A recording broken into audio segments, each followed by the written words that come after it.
Alright, so last video you guys might have saw, I obtained the new Bat Whisperer rod. And I'm not gonna lie, this rod is cracked, alright? If you need to farm for candies or whatever in general, this is definitely the rod you want to go for. I'm not gonna lie. So a lot of people for candies, or I'm just gonna talk about candies in general, since, you know, people do farm for candies a lot, obviously for the new stuff. If you're farming for candies for the new things, like the enchant relics, ignore that, like the enchant relics, or, you know, the different rods and stuff like that, and it's actually the cheaper rod, which I'm surprised, you definitely want to be using this rod. So this rod has a certain passive, so you always have a bat present in your passive, and you get an additional bat during night times and another additional bat for 15 seconds after a catch. And for each bat, you receive a random fish from the current pool with the batting mutation, which is a 3x multiplier every 30 seconds. Along with that, a plus 10% progress speed. So that means every 30 seconds, if you, let me make it nighttime actually, so we can go ahead and actually see that. Every 30 seconds, you will get either a fish or an item or something from the pool you are near. You don't even have to fish, right?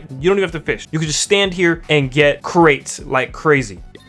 Boom, you see, there we go. So it's a guaranteed 2 crates a minute, or at least maybe 1 a minute. And along with that, if you fish, if you're fishing at the same time, you can farm for crates with the passive and farm for crates while fishing. So even if you have 10,000 candies and you don't want to buy this rod, or you want to save for the 25,000 rod, I would personally, I'm not gonna lie, I would say go ahead and buy this rod. Farm overnight again, throw like Herculean on this so you get more control. Also, let me read the stats. Sorry, 86 lure speed, 96% luck, 0.15 control, which is not bad, 30% resilience, and a max kg of 200,000. And the bar honestly isn't that bad with Herculean. It covers almost a little bit over half the bar, so it is you can catch like decent fish. You can catch a couple fish while AFK. And look at that, I just caught 3 fish at once with the passives and with catching it normally. So you can probably at max catch, I think, 4 fish at once, which makes this rod basically like a, I don't know, like a bootlegged Elder Moss Ripper, but even better, to be honest. So I'd say I'd definitely get this rod for now and for future events, because imagine being able to do the same thing with future events with this rod, catching 4 things at once. And if you just keep smacking some type of control on here, you maybe use some bait that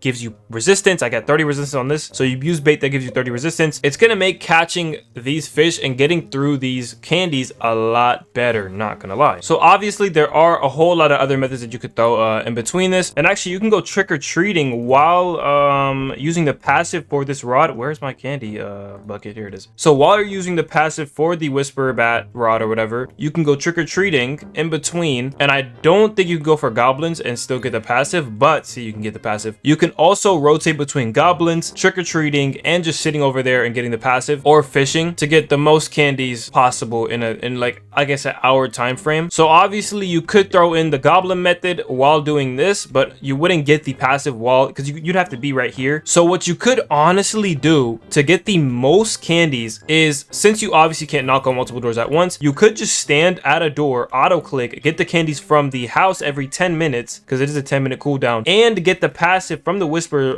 rod or whatever. So you get 2 frightful crates maybe in every 30 seconds or every 60 seconds, and then you get maybe 2 to 10 candies from knocking on the door every 10 minutes. So I'd say that's a pretty good method. Or you could fish and farm the passive at the same time. Personally, up to you. Whatever you know, if you don't have exalted relics to use to get the Herculean mutation or whatever, or enchant, that's what you could do. So there are plenty of options to really maximize your candies. All right, so if you guys don't have your own rotation, you could start off with knocking on all these doors and grabbing all the candy while you wait for goblins to spawn. And while you're waiting for that, you will obviously proc the Bat Whisperer rod's passive, and you'll be getting frightful crates also. So once the goblins spawn I think every 5 minutes after you finish the quest. Actually no, goblins spawn, so once you grab the quest, the timer starts going for the next one to spawn, but generally they take 5 minutes to spawn. So while you're doing the quest and everything and doing, you know, finishing the quest and doing all the tasks that they ask, it's probably going to take maybe 2 to 3 minutes. So by the time you come back and claim it, the next one will spawn in about 2 minutes or so. But I'll show you guys a better look at what this rotation is looking like from one of my past videos. All right, so I low-key unintentionally found the best way to farm for candy as of right now, and I don't think there's going to be a better way at all for a while. So this is gonna, you know, I'm gonna make a better video on this, but for now, just for the people who are watching my videos, the goblins are definitely something that doesn't spawn every, like,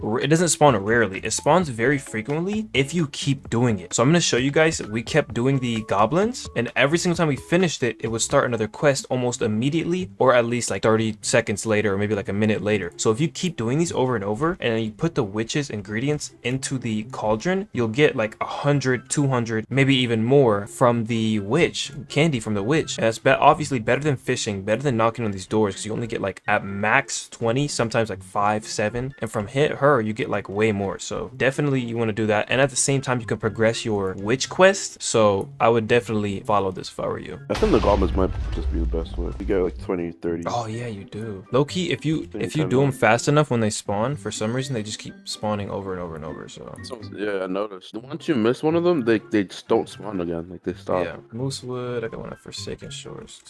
Oh, there we go. See, immediately as soon as I finished it, another one spawned at Moosewood. I have to rejoin. I think mine was Bennett. Well, it's AFK. They AFK overnight, bro. So I'm not. No, the goblins stay. Even if you're AFK, the goblins stay at the island, and they always have their highlight. So if you go to an island and you don't see like some type of highlight, then they're not there. But you could low key like, cause I had one at once.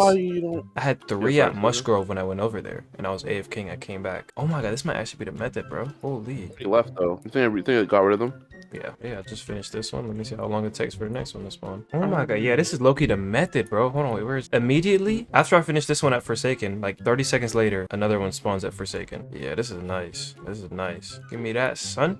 Easy. Oh my god, yeah, this is the method, bro. Boom, another one at Moosewood, bro. Oh my gosh, I'm about to make so much bread. So much, what you call it? Easy chat. Give me another one. Give me another one. What am I? I'm at 5 now, bro. What is that? Like, yeah, another one literally just maybe spawned. 500 for you? Yeah, see? Yeah. There's the method. It's like after you collect it, it's either it spawns like maybe instantly, or it spawns after like a minute or like 30 seconds or something like that. Bro, I look away for like 1 second.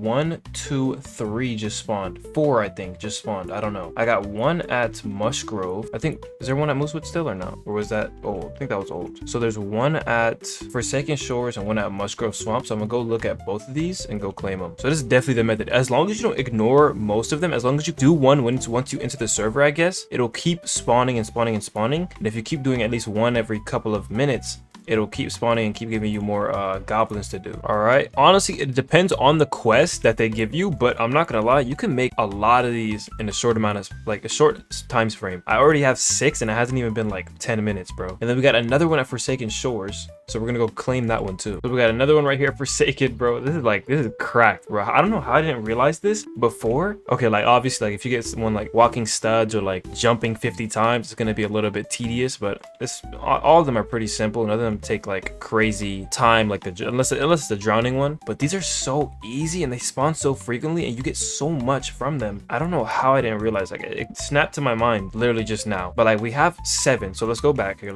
I think 7's a good amount. So we got 7. Look, oh my god, 2 of them already spawned back to back. Like, bro, it's like they don't stop. But we have 7. We're gonna go ahead and turn these in. 50 each. So boom, we get 50 there, another 35. Honestly, it has a range. I'm pretty sure we get 26, 29, so it can go up and down. So I'm guessing you can get a range from like 20 to maybe over 50. Oh, there we go. 40, 41, 45. We got a title, 32. Look at that.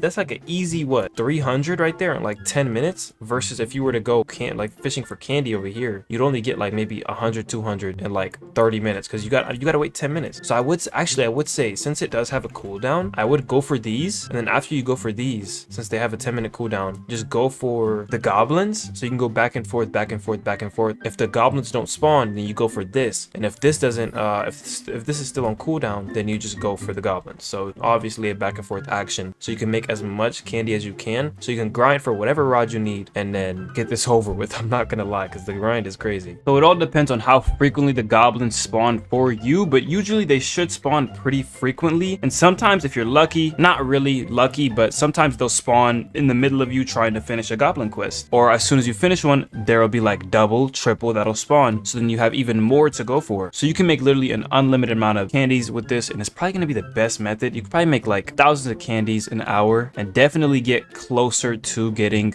any of the new rods. So me personally, I'm going to definitely put this to the test. And honestly, if you're macroing, you should definitely be doing this. I'm not going to lie. Macroing, and from crates, you only get like, sometimes you'll only get some candies. So it's a chance to get candies from the crates. Obviously, it's pretty good if you're not playing the game, if you're like AFK or something. But if you're here, definitely go for the goblins, because realistically, you can probably make a lot from the crates, but There's no way you're gonna make more from the crates versus the goblins. So you can definitely get close to your goal from the goblins versus the crates, but I definitely recommend the crates if you're AFK, obviously. But the goblins are a faster method. But good luck, y'all. Hope y'all get close. I'm getting pretty close to the 15,000. I'm at 7.3, so hopefully very soon I'll have that rod.